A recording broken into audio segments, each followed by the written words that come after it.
Do you want your students to actually enjoy practicing inferences?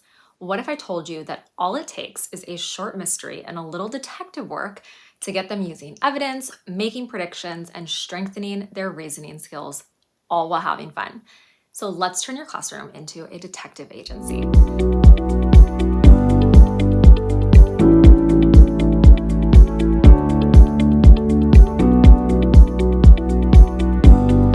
Before we jump into the steps, I want to talk about what we're actually teaching when we teach students to infer. So first, students need to know that good readers look for clues, and those clues come from the text. But readers also bring their own background knowledge to the table. So inferring is about combining those two things.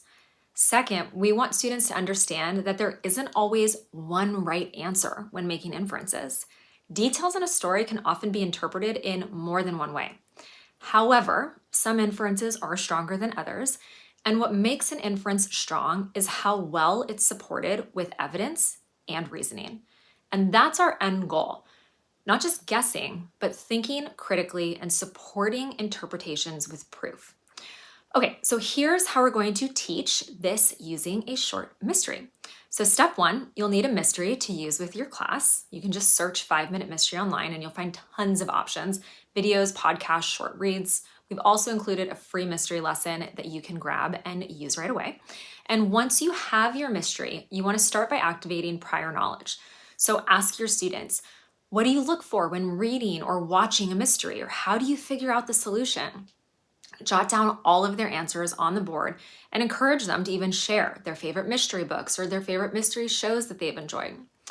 Next, you're going to introduce the concept of inferring. Explain that authors leave behind little clues and readers are like detectives. We piece those clues together to make meaning. So to practice, try a simple example like this. If a character shakes off an umbrella before walking into a house, what can we infer about the weather? And talk through that process, how the umbrella becomes evidence and how it connects to what we already know. Well, now it's time to read or listen to the mystery that you chose. So you can pass out a printed version and read it out loud, or you can play a video or podcast version, whatever format works best for your students. But now the fun part is the detective work. So you're going to divide your class into small groups, and you can call them detective agencies if you want to add a little flair. You can even let students name their agencies. Now, their job is to highlight clues or write down details that they think are important. Encourage them to talk together and start formulating a theory. And once they've gathered their clues, have each group write a short explanation of their conclusion. You can even give sentence stems if you want to support them as they write. So for example, you could say, we conclude that blank is the culprit. One clue is that blank, which suggests blank, because blank. You get what I'm saying. Now, providing this kind of structure really helps students organize their thinking and clearly explain their reasoning. So make sure that you include it. Last step, share the conclusions with class. Each group can read their paragraph and explain the clues that they used. Then open it up for discussion. Which clues led to the strongest conclusion? Did different groups interpret details in different ways? And that's it.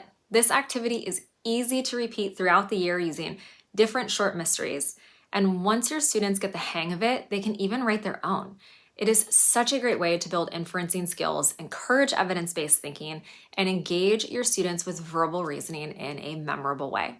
So if you use this with your students, definitely let me know in the comments below and make sure that you subscribe to our channel for more like this.